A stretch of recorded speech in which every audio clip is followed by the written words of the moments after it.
Oke, pagi ini kita langsung mulai aja ya, walaupun masih dikit nih. Nanti yang lain nyusul, karena waktu kita cuma sejam. Perkenalkan dulu, nama saya Bisma Mahendra, saya dosen pengampu mata kuliah Mekatronika. Saya dosen baru ya, jadi baru ngajar semester ini di mesin. Nah, di perkuliahan ini nanti dosennya sebetulnya dua, jadi ada saya dan Pak Bobi. Jadi Pak Bobi sifatnya hanya nge-backup. Nanti misalnya saya benar-benar berhalangan hadir atau dan nanti ketika di setelah UTS itu kan nanti akan ada tugas proyek lah, tugas kelompok gitu. Nah, nanti tiap kelompok tuh mungkin bisa mentornya saya atau Pak Bobi nanti.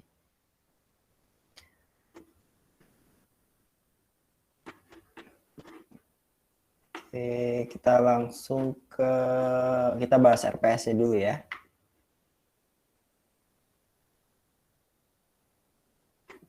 Oh, mana RPS-nya belum juga.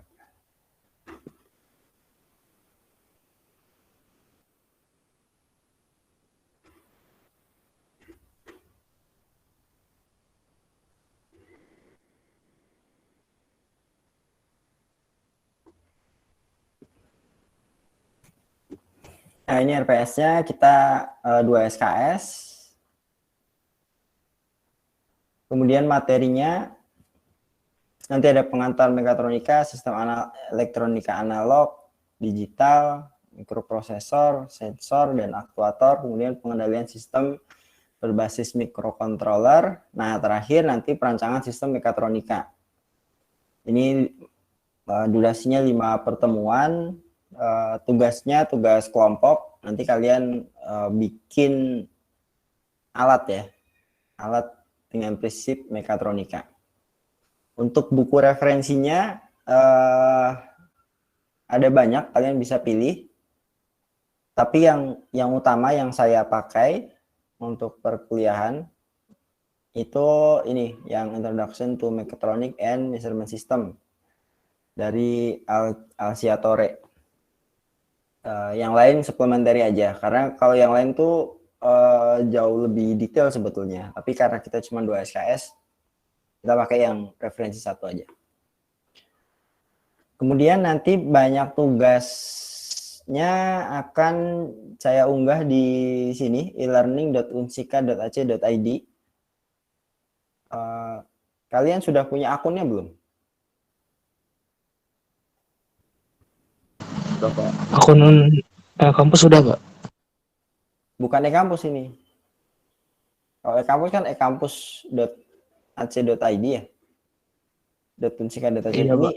e-learning. Ada lagi baru. Nanti nggak tahu kapan bakal diumumkan ke kalian. Nanti dibikinkan akunnya. Nah, nanti di situ kalau e-kampus kan agak agak lemot. Kadang kita udah upload, yakin masuk, kita logout, ternyata belum masuk segala macam. Nah, kalau di e-learning ini lebih stabil, lebih bisa diandalkan. Jadi nanti kalau sudah dibagikan ke mahasiswa, kalian cek di sana, tugas-tugas akan ada di sana. Nanti kalian bisa juga diskusi dan lain-lain. Ada forumnya di sana. Kayak Google Classroom. Oke, tadi ya dosen pengampunya saya dan Pak Bobi. Soal materi dan referensinya ada pertanyaan dulu? Nggak ada. Penilaiannya sama ya, standar semua mata kuliah sekarang penilaiannya adalah 10% kuis atau tugas, kemudian 15% UTS, 25% UAS, sisanya 50% adalah proses. Nah, proses ini ada banyak komponennya, ada absensi, keaktifan, terus beberapa tugas bisa dimasukkan ke dalam proses. Karena misalnya tugas akhir tadi yang 5 pertemuan itu kan tugasnya makan 5 pertemuan. Jadi di 5 pertemuan terakhir itu paling kita masuk cuma 1 atau 2 kali karena sisanya dianggap mengerjakan tugas itu sebagai pertemuan. Nah, itu nanti hasilnya masuk ke komponen proses bukan ke komponen tugas. Seperti itu. Untuk absensi minggu ini kita clearkan semua ya, pokoknya semuanya hadir. Untuk seterusnya kita kasih batasan ya untuk kehadiran. Saya lupa mekatronika yang satunya itu berapa ya?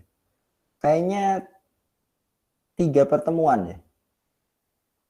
Jadi batasnya 3 pertemuan tanpa surat sakit atau ada alasan yang ini ya, yang jelas. 3 pertemuan nanti nggak boleh ikut UAS. Ya walaupun UAS cuma 25% juga sih. Jadi kalian masih tetap bisa dapat B kalau nggak ikut UAS. Tapi saya nggak tahu ini dari by system bisa ya. Harusnya bisa. Itu ya. Terus selanjutnya soal tata tertib. Kita bikin kesepakatan aja ya.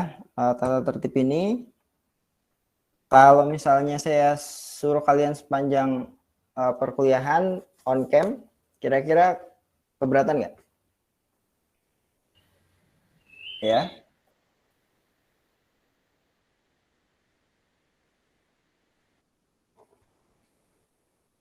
Oke, kalau keberatan, tapi saya tetap harus ngelihat kalian ya, maksudnya biar tahu, terus biar lihat responnya juga. Kalau saya bikin aturan 15 menit pertama di perkuliahan kan 100 menit ya, 15 menit pertama kalian harus on cam, gimana? Saya setuju, Pak. Setuju, Pak. Ya, Setuju boleh, ya? Pak. Oke, kalau gitu mulai dari sekarang ya. 15 menit pertama silakan on cam semua. Nggak apa-apa, kelihatan belum mandi nggak apa-apa, emang masih pagi-pagi hari Sabtu. Pak, maaf Pak, saya nggak bisa on cam soalnya lagi kurang enak badan, Pak. Oke lah. Ya, yang lain?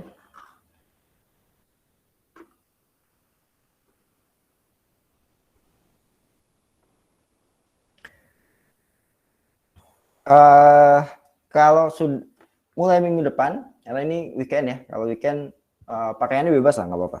Tapi kalau di hari kerja, di jadwalnya, kalian karena 15 menit pertama on cam berarti harus berpakaian ya kayak di kampus, pakai kemeja, jadi nggak boleh pakai kaos, jangan pakai hoodie, jadi harus kelihatan kemejanya. Ya, nah untuk keterlambatan nih, kira-kira mau dikasih toleransi berapa?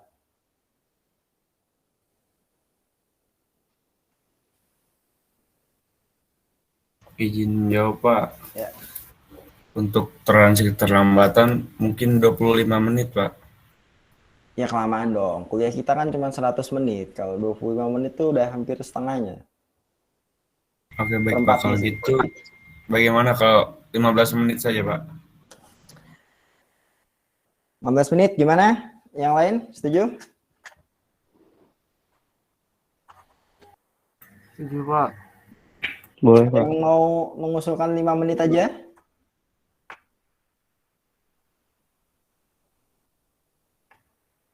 Nggak ada? Oke. Kita sepakati ya 15 menit.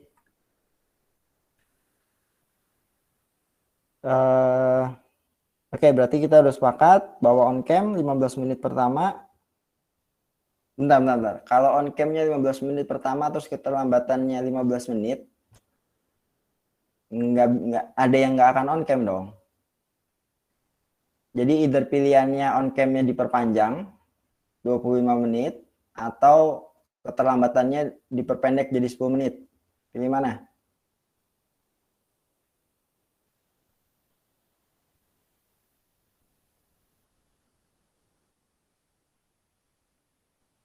Ayo.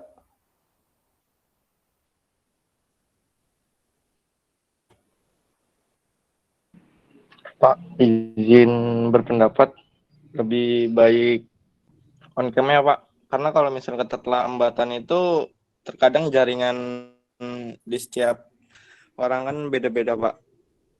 Di setiap wilayahnya. Oke, jadi on cam-nya kita kita jadikan 25 menit ya. Ini sampai sekarang masih ada yang belum on cam loh.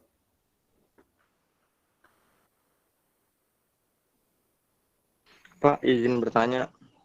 Ya, Jika nanti di suatu saat pertemuan terdapat mahasiswa yang jaringannya benar-benar lagi lemot gitu pada hari pertama gitu. Itu bagaimana ya Pak? ya kita maklumi lah kalau emang jaringannya. Tapi kan harus diusahakan. Kan kelihatan tuh kalau yang dari awal nggak on cam sama yang nyoba on cam terus keluar-keluar gitu. Makanya saya bikin di awal aja, karena di awal biasanya saya juga cuma ngobrol aja kan. Belum masuk materi. Ini ya. Sepakat? Kalau on cam 25 menit, keterlambatannya 15 menit. Ada yang keberatan? Saya hitung sampai 3 ya. 1, 2, 3. Oke. Nah, sistem belajarnya sekarang ini di teknik menganut sistem belajar blended learning.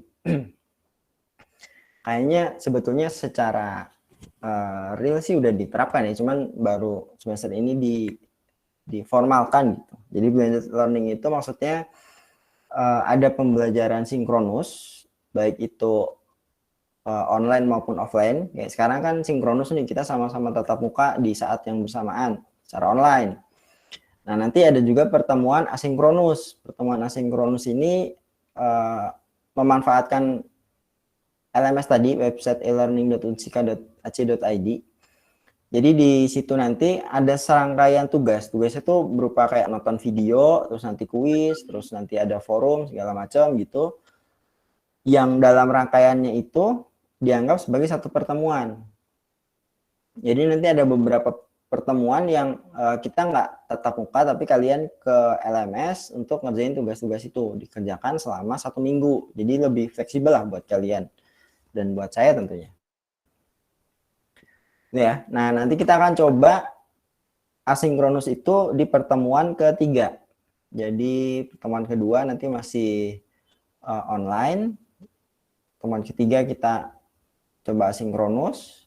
Pertemuan keempat, kelima, saya belum tahu. Yang jelas setelah UTS lebih banyak asinkronusnya karena hanya berupa tugas-tugas saja kan, tugas besar itu. Ya, ada yang mau ditanyakan sampai sini?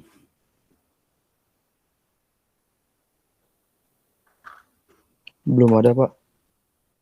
Belum ada ya. Oke, kalau gitu, satu lagi. Karena minggu depan saya kebetulan tuh dosen baru CPNS ya. Jadi saya tuh minggu ini dan minggu depan, dan sebetulnya selama 1 bulan ini sedang menjalankan latsar, kayak pelatihan wajib gitu. Nah, jadi di jam kerja selama 3 minggu ke depan itu saya nggak bisa ngajar. Nah, jadi untuk pertemuan ketiga kan asinkronus ya, jadi nggak masalah. Tapi pertemuan besok itu saya nggak bisa di jam kerja. Nah, saya mau tawarkan untuk mengganti entah weekend seperti sekarang atau mau sore, jadi 4:30. Ini kan jadwal aslinya Kamis ya. Kalau Iya, ganti Pak. Kamis 4:30, kira-kira gimana? Atau hari Sabtu? Kalau saya nggak keberatan, Pak. Sore. Sore ya? Pak, izin Lebih Pak. baik sore, Pak. Sore ya? Mendingan sore Pak, soalnya kan kita juga kuliah tuh 5 hari ya Pak ya, sampai Jumat. Jadi Sabtu Minggu itu untuk apa ya? Untuk libur lah. Ya, Jadi oke. kita 5 hari kuliah Pak. Oke. Sebenarnya loh Pak, menurut Tapi kayaknya yang lain juga pada ganti Sabtu juga. Cuman ya kita sore aja ya. Tapi ada yang bentrok nggak Jadwal Maaf perkuliahan Pak, kalian tuh saya sampai bentrok kalau kami sore. oke, ada lagi yang bentrok. Bentrok dengan kuliah apa itu? Kinematika disuruh ke workshopnya Pak Marno. Dan kelas kita Oh, mutusin buat di hari Kamis sore itu. oh, ya jauh juga ya. Banyak ini yang ada di kelas ini. Oke, cuma saya doang sih Pak. Kalau Selasa sore gimana? Untuk yang nggak bisa. Jadi Kamis sorenya tetap, tapi nanti ada beberapa yang karena kan yang mekatronika satunya jadwalnya Selasa. Mau saya geser sore juga. Iya bisa sih Pak kalau Selasa sore. Gitu ya. Jadi ada yang nggak bisa di kedua jadwal itu? Kamis sore atau Selasa sore? Nggak ada kayaknya, Pak. Oke, ya berarti eh, Kamis sore jam setengah 5 sampai jam 6. 6 kurang 10. Pak, maaf Pak, berarti kesimpulannya yang nggak bisa kami sore itu ikut di Selasa ya, Pak? Iya, Selasa sore. Tapi nanti saya konfirmasi dengan yang ini dulu ya. Yang mekatronika kelas satunya. Kelas apa ya? Kelas C ya? Ini kelas A dan kelas B kan ya? Kelas C juga, Pak. Kelas C juga ada di sini. Kemarin kan Bapak minta perpindahan waktu sudah 2 kali, Pak. Oh, berarti kelas C dan kelas A. Yang jadwalnya Selasa itu kelas apa sih? Jadi yang jadwal Kamis itu kelas apa? Kelas C dan kelas A. Kelas A hari Rabu, Pak. Kelas C hari Rabu, Pak. Kelas C hari Rabu. Terus kemarin Bapak minta dipindah hari Jumat. Jumat Bapak nggak bisa. Jadinya sekarang, Pak. Kemarin Bapak bilang di grup sama dibarengin sama kelas A, Pak. Seperti itu, Pak. Oh, kelas A ya, berarti C dan A. Berarti yang hari Selasa itu kelas B. Nah, berarti nggak ada yang hari Kamis ya? Untuk hari Kamis tidak ada, Pak. Oh, saya pikir ini jadwal aslinya Kamis. Kalau gitu Rabu dong. Kalau Rabu sore, Mohon maaf Pak, saya Muhammad Fatur Rizky. Kalau Rabu sore setengah 5 tuh keberatan Pak, karena kinematika teknik. oh, ada yang ini ya. Yang lain?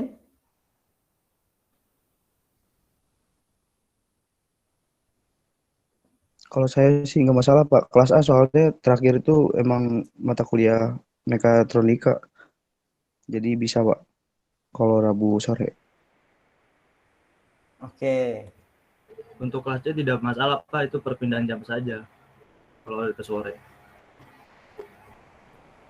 Oke, berarti mending Rabu ya, karena jadwal aslinya kan emang Rabu. Kelas A dan kelas C kan harusnya Rabu jam 7 sama jam 9 kan ya. Untuk kelas C jam setengah 8, Pak, sampai jam 9.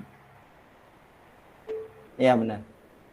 Ayo udah, berarti Rabu aja. Buat tadi yang Mas Fatur ya, Iya Pak. yang bentrok, kamu berarti yang ikut ke kelas satunya ya. Itu saya confirm, tapi kemungkinan sih Selasa sore. Karena saya lihat jadwalnya, tapi ada deh ya. Kalau Selasa sore, Mas Fatur, bentrok nggak? Enggak Pak. Oke, sip. Berarti itu ya, minggu depan. Kayaknya bakal minggu depan, jadi pertemuan kedua dan keempat sama kayak gitu ya. Jadi Rabu sore untuk pertemuan ketiga. Nah, pertemuan kelima saya udah selesai pelatihannya, jadi udah bisa pakai jadwal normal. Oke, silakan. Kalau gitu kita langsung lanjut ke materi ya. Ini kan mata kuliahnya mekatronika. Jadi ada yang bisa bantu saya ngejelasin mekatronika itu apa?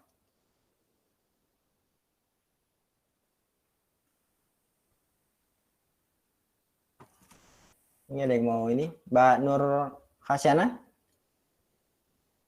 Aduh Pak, maaf kurang tahu Pak. Oke, Mas Firman.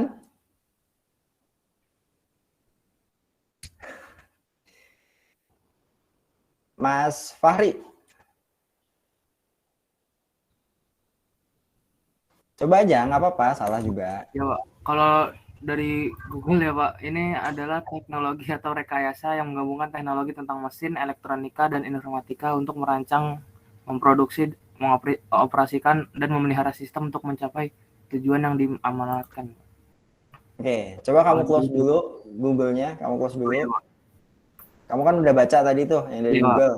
Coba jelasin dengan kata-katamu sendiri. Intinya Oke. aja, maksudnya ada apa aja gitu. Teknologi yang menggabungkan sistem informatika, mesin, terus apa tadi? Pokoknya untuk apa ya, mencapai tujuan yang diamanatkan, Pak. Oke. Penggabungan dari teknologi itu, Pak. Oke, jadi kalau yang tujuannya tadi apa menyelesaikan permasalahan atau ya tujuannya tadi itu kan mesin secara umum ya.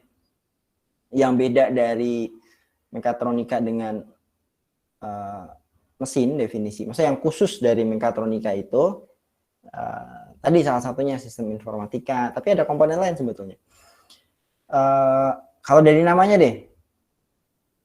Izin Pak. Ada nih Mas Tatang, gimana? Izin Pak, kalau dari namanya elektronika ada elektronik itu Pak. Oke. Ada kelistrikannya. Nah, jadi ada mekanika, ada elektroniknya. Kira-kira elektroniknya nih apa nih? Kalau dilihat dari itunya ada sensor-sensornya Pak. Oke, nice. Jadi ada sensor-sensornya ya. Nih, saya kasih slide-nya di buku tadi, buku yang saya ini ya. Saya juga lupa judulnya apa.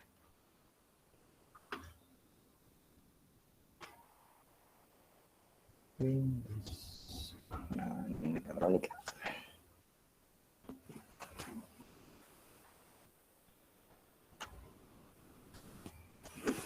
Nah, jadi udah kelihatan ya PPT-nya?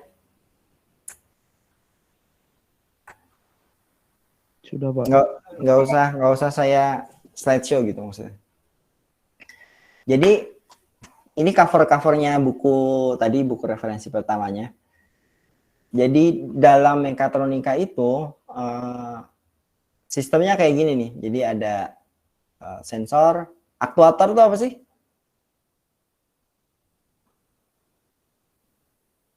Ada yang tahu nggak? Kalau sensor kan jelas ya. Sensor tuh, oh gini, sensor contohnya sensor apa nih? Ada yang tahu nggak? Contoh sensor itu apa? Ya dong, masa harus dipanggil satu-satu nih. Mas Dava. Ah, ini ada siluman nih. Ada namanya tapi dipanggil nggak nyaut.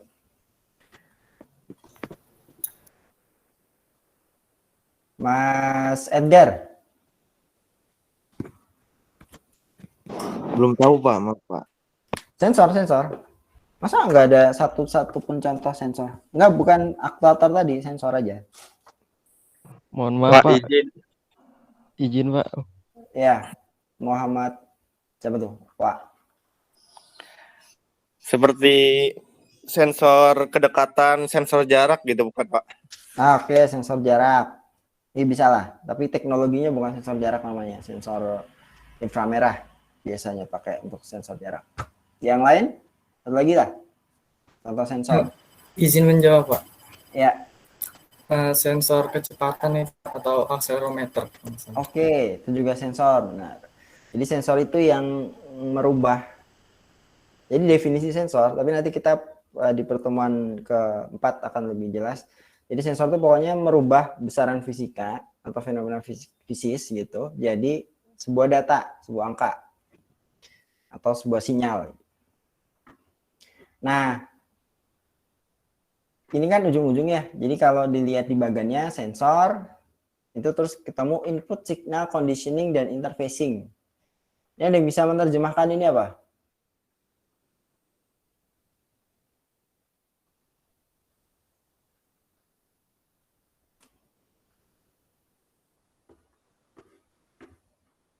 Diterjemahin aja. Ini bahasa Inggrisnya pada ini kan ya. Soalnya buku-buku yang saya pakai tadi bahasa Inggris semua loh. Bisa lah ya baca bahasa Inggris mah. Mas Firman Ferdiansyah, coba itu apa tuh terjemahnya? Input signaling condition and interfacing gitu. Input signal conditioningnya aja deh. Terjemahannya aja.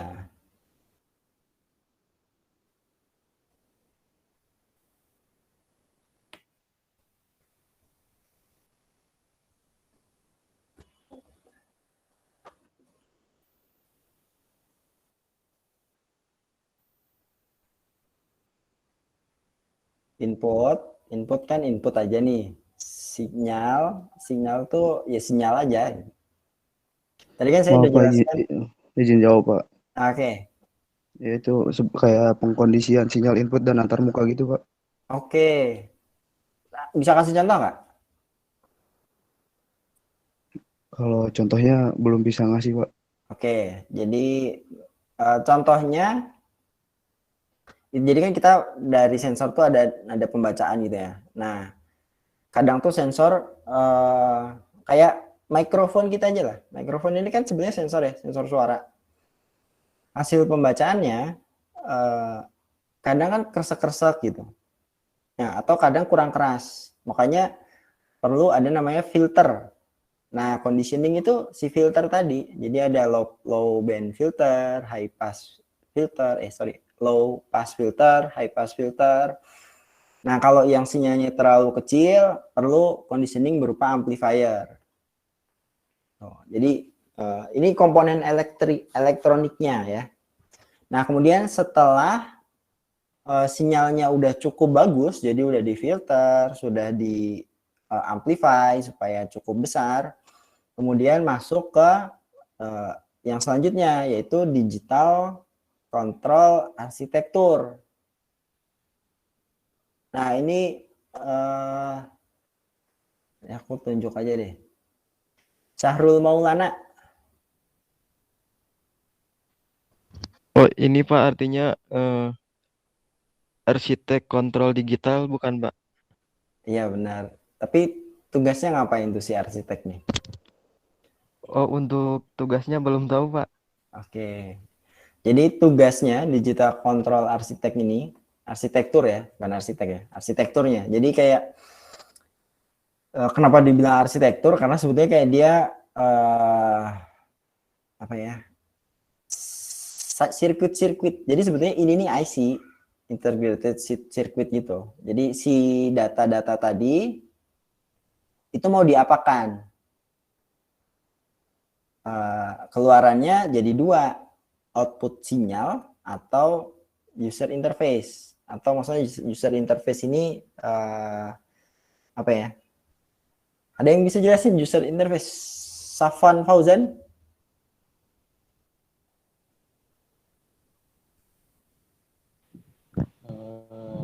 User interface.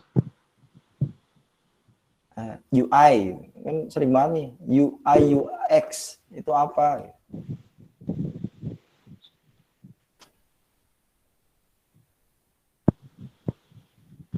Untuk kayak nampilin hasil sinyal yang udah diedit kan sih Pak? Oh iya benar. Jadi user interface ini kita kan sebagai usernya kita ingin tahu apa yang sedang dikerjakan atau apa yang sedang dibaca. Nah, pakainya user interface gitu. Jadi segala macam indikator-indikator yang menunjukkan entah si mesinnya bekerja atau pembacaan dari sensor mesin tersebut. Nah, jadi kan itu bercabang nih. Jadi digital control arsitektur itu di kiri dan di kanan. Gitu. Nah, terus selanjutnya kan ada output, signal conditioning, dan interfacing. Nah, ini ada yang tahu nggak? Ini isinya apa kira-kira?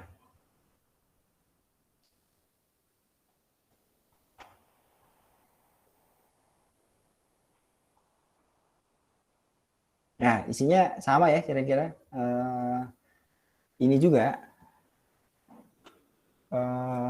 Amplifier dan lain-lain lah. Pokoknya conditioning sinyal. Nah, setelah itu ketemu aktuator. Ini bagian paling pentingnya nih. Sebenarnya ada dua tadi yang penting tuh, sensor dan aktuator. Kira-kira aktuator ini apa? Jadi aku udah punya data, data sensor, terus diolah sensornya, kemudian dikasih logic. Jadi di digital control architecture ini kita ngasih logic pemrograman kita tuh, jadi sistem informatikanya tuh di sini. Nah setelah itu di conditioning lagi terakhir, kemudian masuk ke aktuator. Aktuator ini apa kira-kira? Mas Firman?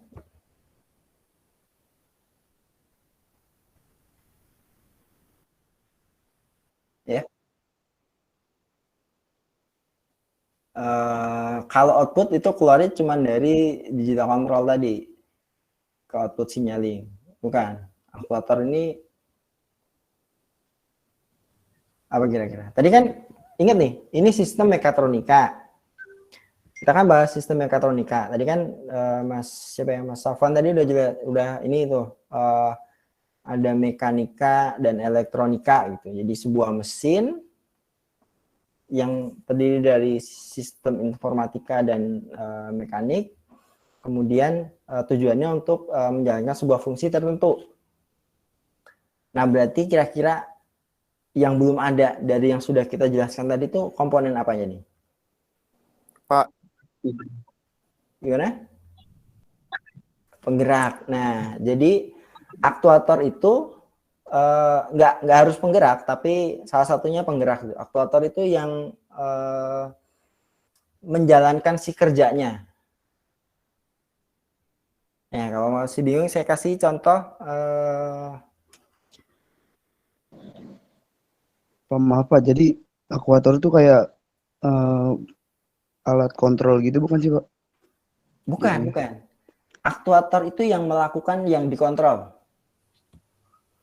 Oh iya Pak, Misalnya, kayak yang ngasih sinyal ke benda kerjanya Pak. Nih misalnya ya, contohnya AC. AC itu salah satu contoh benda mekatronika yang memakai sistem mekatronika. Jadi kan AC itu ketika kita nyalakan, kita aktifkan, kita setel tuh. Jadi sebenarnya suhunya 27 derajat sekarang nih. Nggak panas-panas amat.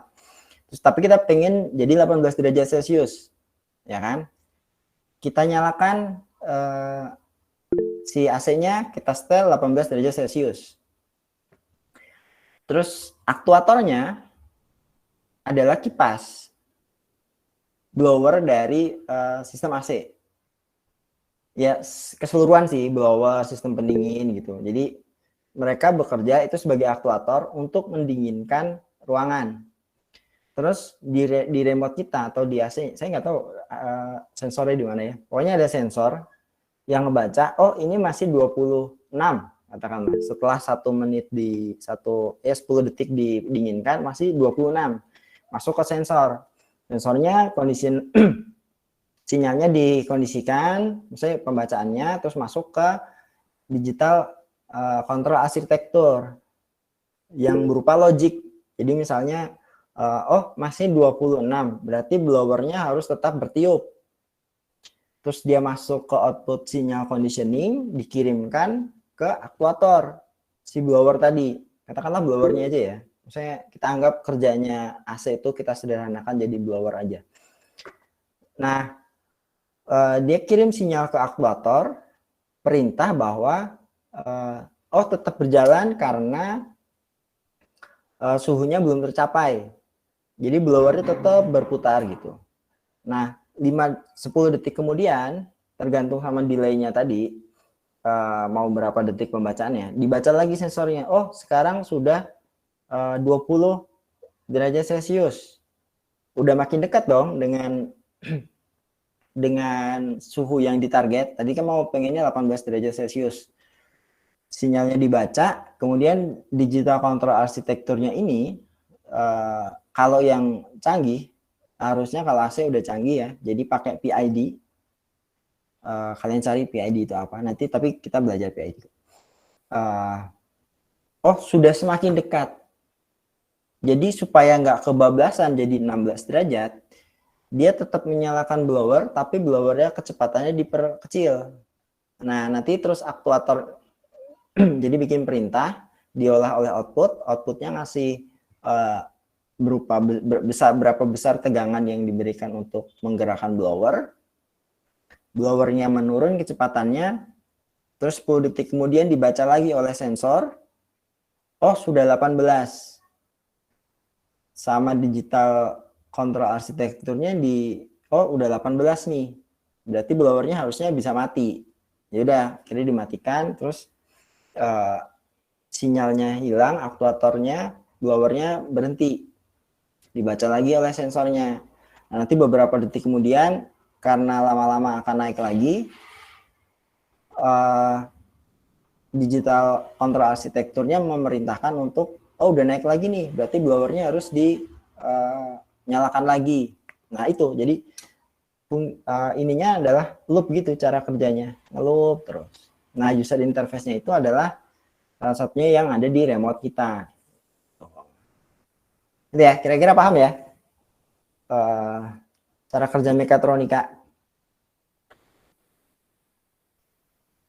Coba sekarang ada yang bisa kasih contoh mekatronika itu apa aja?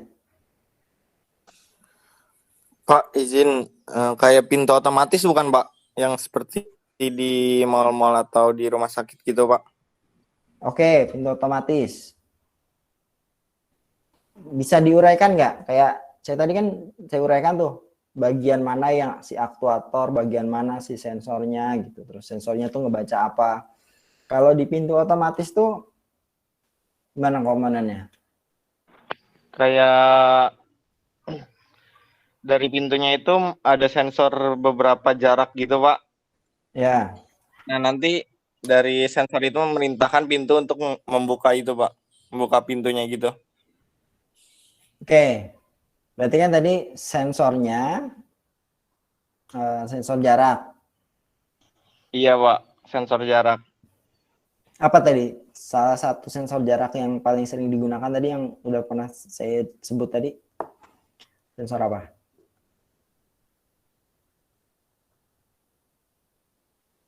Inframerah, Pak.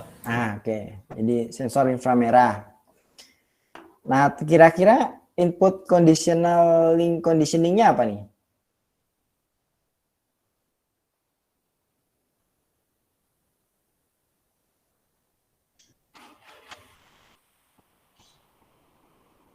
Gimana Pak tadi Pak?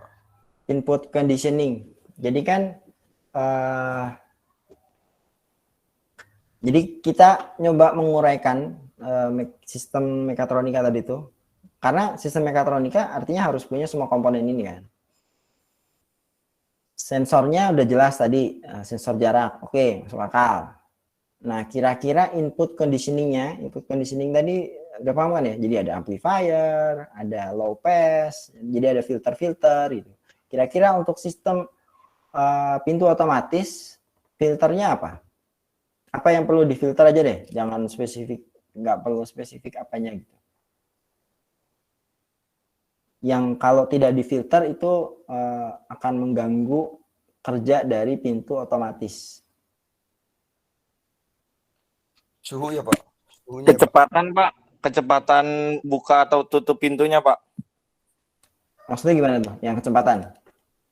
Yang kecepatan buka tutup pintunya itu kan kalau misalnya kita menginjak sensor itu terkadang pintunya kalau misalnya dia kelamaan ya mengganggu ini Pak, apa namanya, mengganggu pengguna pintu itu kayak orangnya itu Pak.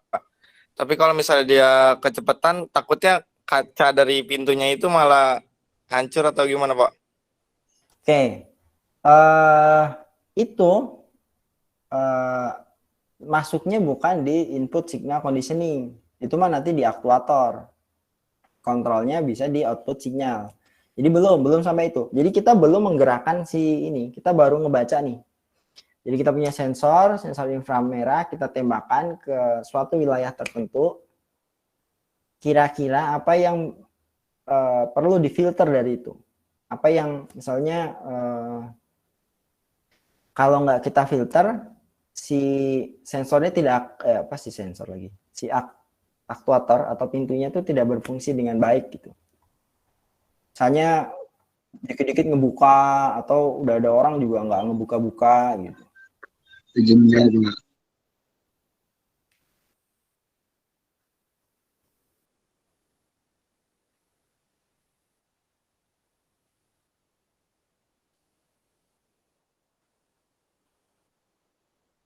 Oke.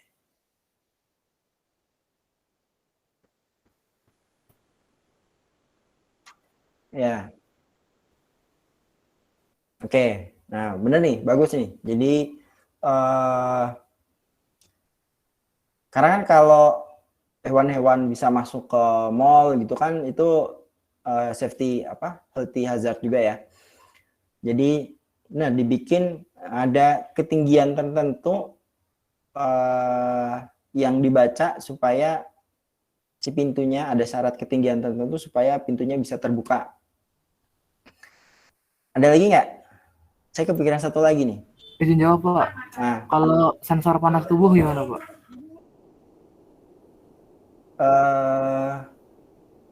Kenapa tuh? Kenapa ada sensor panas tubuhnya?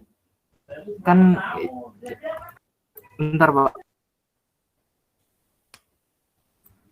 Ini Pak, misalkan orang mau masuk kan yang di detect tuh yang di detect panas tubuhnya Pak. Kan kalau nggak ada kan tiba-tiba kebuka sendiri kan aneh gitu Pak. Oh, oke. Masuk akal ya. Jadi karena pintunya buat orang, jadi dia cuma bisa ngebuka kalau ada objek yang panas tubuhnya sesuai dengan profil manusia gitu ya. Jadi kalau misalnya ada mobil nyasar tuh, terus jadi si pintunya tetap tidak akan terbuka gitu ya. Ya, benar. Itu masuk filter juga, tapi itu lebih ke sensor lain ya, bukan filter ya. Bukan filter jarak. Bukan filter untuk sensor jarak. Tapi itu sensor lain. Oke, aku yang kepikiran tadi adalah waktu. Jadi saya sensornya oke, tadi udah dibikin filter ketinggian gitu.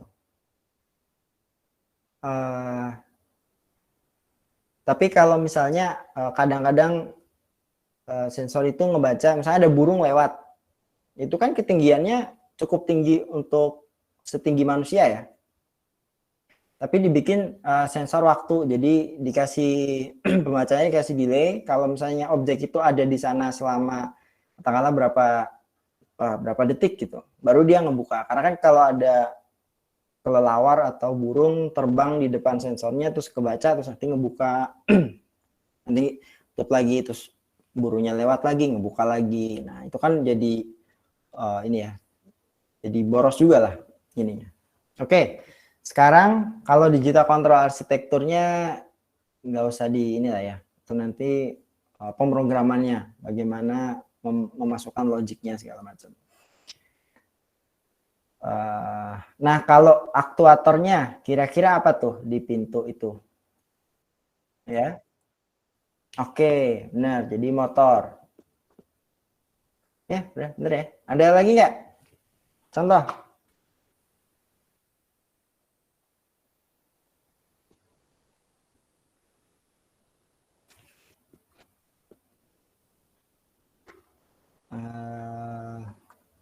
Contoh sistem mekatronika. Walif Zaifan. Mas Walif? Iya Pak. Coba Mas, kasih contoh sistem mekatronika lagi Mas. Bingung Pak, masih belum paham. Belum ada ya. Yang lain? Ridho Muammar?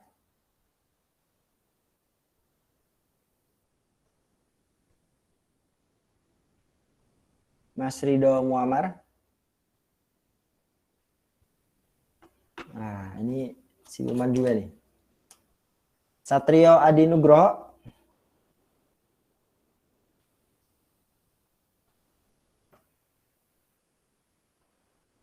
Oke, Satrio Adi Nugroho. Ya Pak. Apa Mas, kira-kira contoh Sistem mekatronika.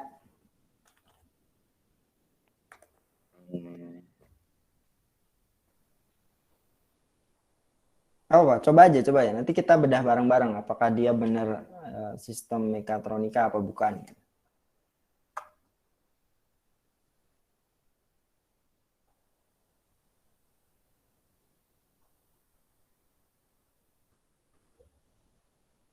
Ayo Mas, yang kepikiran aja.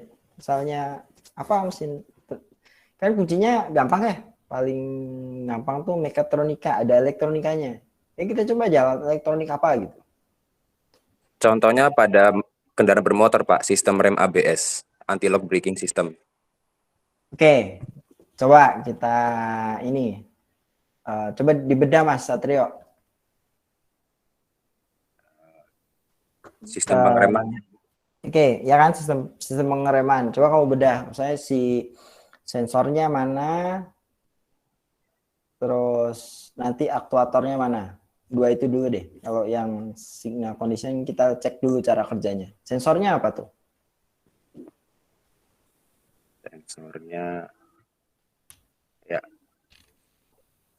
pada jarak tertentu ada suka pengereman mendadak gitu, Pak. Ya, oke. Jadi ini kan cara kerja ABS ya. Cara kerja ABS itu kalau kita ngerem, kadang kan suka ngerem mendadak, suka panik gitu, kita tarik kenceng-kenceng. Di banyak motor yang tidak punya ABS itu biasanya rodanya ngunci gitu kan ya. Ngunci terus jadinya selip, itu bahaya. Nah kalau ABS kan dibikin supaya nggak selip, jadi putaran tekanan maksimum sampai dia tidak terkunci bannya. Nah kira-kira sensor apa sih yang digunakan di ABS itu? Ayo Mas Satrio, kira-kira nih kalau punya kayak gitu sensornya apa?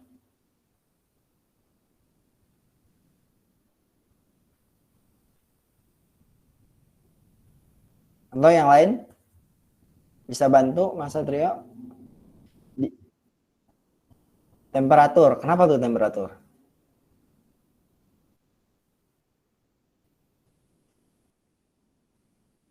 Ya.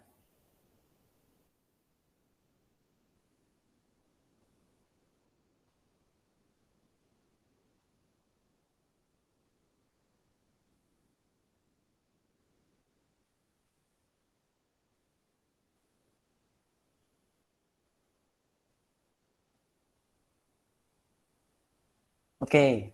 Ya, masuk akal ya. Masuk akal nggak? Ada yang lain? Mungkin di kecepatannya kali Pak ya. Kecepatan apa tuh? Jadi di saat kita dalam posisi kencang, jadi si sensor kecepatannya itu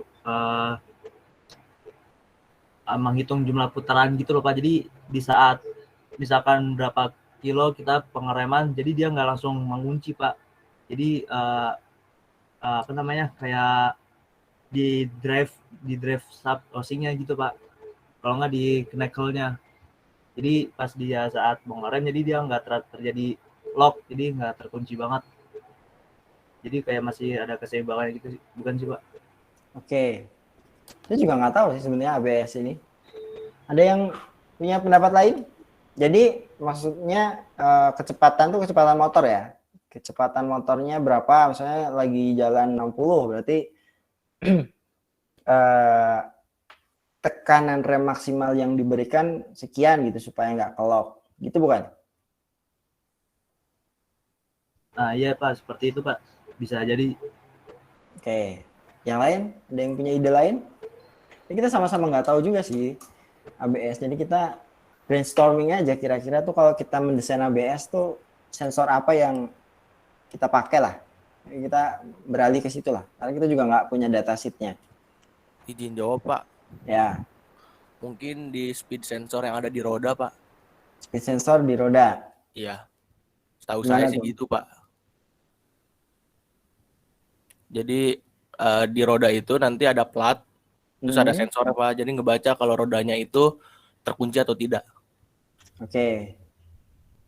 Jadi kira-kira nih saya paling sependapat dengan ini nih. Jadi paling gampang untuk menentukan ngelok atau enggak kan ya kita baca aja rodanya. Kalau misalnya dia berhenti, berarti ngelok dong. Atau nggak sampai berhenti lah, sampai kecepatannya sekian, berarti di-trigger lah ininya gitu. Nah kira-kira Mas, lanjutin dulu dong Mas Danis. Kalau tadi kan itu pembacaan sensornya, kira-kira logik macam apa yang dipakai nih? Kalau itunya saya masih kurang tahu Pak, karena dari sensornya itu nanti ada ke control unit dari ABS ya Pak. Nah, ya berarti kan itu masuknya digital control arsitekturnya kan. Jadi sinyal kecepatan tadi dibaca, terus diolah nih, dipikirin sama si digital control arsitektur si otaknya nih untuk apa yang akan dilakukan. Nah kira-kira, oke, kalau digital control arsitekturnya belum tahu apa, aktuatornya kira-kira apa?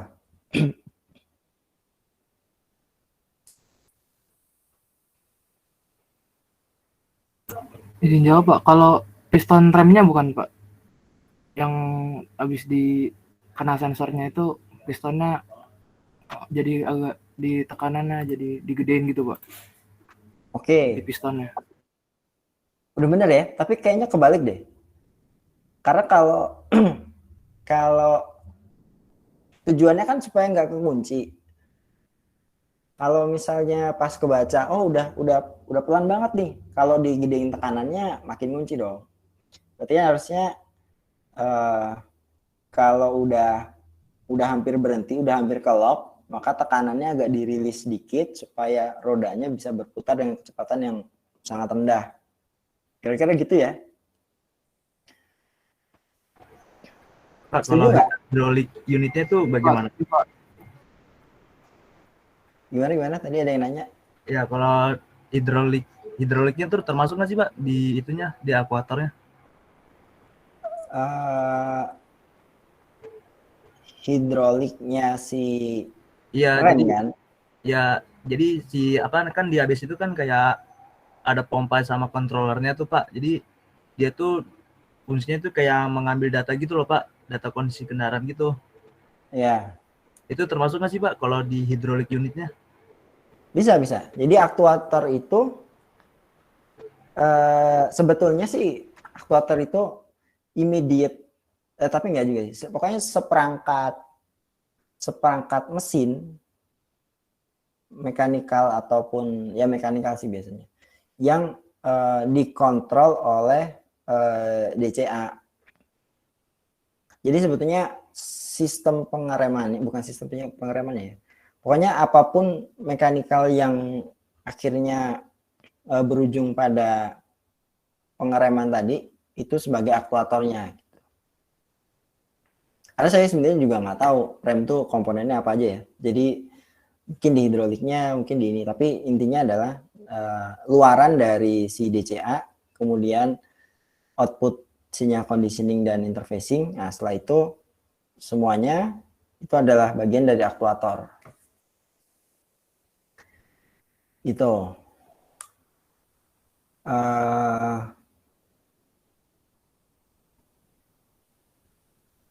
Nah kemarin di kelas sebelah itu ada, bangun lagi. Oke, tapi ini harus ada contohnya. Jadi kemarin di kelas sebelah ada contoh menarik. Atau mungkin dia dapat googling atau gimana. Terus ketika kita bahas ternyata ini bukan contoh dari mekatronik, walaupun sistemnya canggih. Apa itu? Jadi gerbang tol, pintu buat gerbang tol. Itu kan canggih ya. Sistem elektronik yang canggih dan ada aktuatornya juga. Tapi ternyata kalau kita bedah, di luar kalau misalnya dia pakai sensor ini ya, pakai sensor elektronik gitu. Tapi itu juga bukan. Kenapa si pintu tol itu bukan mekatronik? Karena untuk membuka pintu tolnya itu kita melakukan input. Ya kan? Jadi kalau buka tuh kita pencet tombol atau palang pintu parkir gitu lah. Kita pencet tombol, dia ngebuka. Kita lewat terus dia nutup.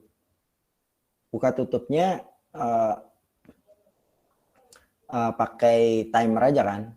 Nah, jadi salah satu ciri khas dari mekatronik adalah sensor yang digunakan dalam sistem itu digunakan untuk dimasukkan ke logic, kemudian mengendalikan aktuator. Jadi ada feedback di sana. Jadi setelah aktuatornya bekerja, dibaca sensor, kemudian dipikirkan oleh mikroprosesornya, kemudian outputnya ke aktuator lagi, sudah atau belum, nah nanti baca sensor lagi gitu. Jadi feedback loop. Ya.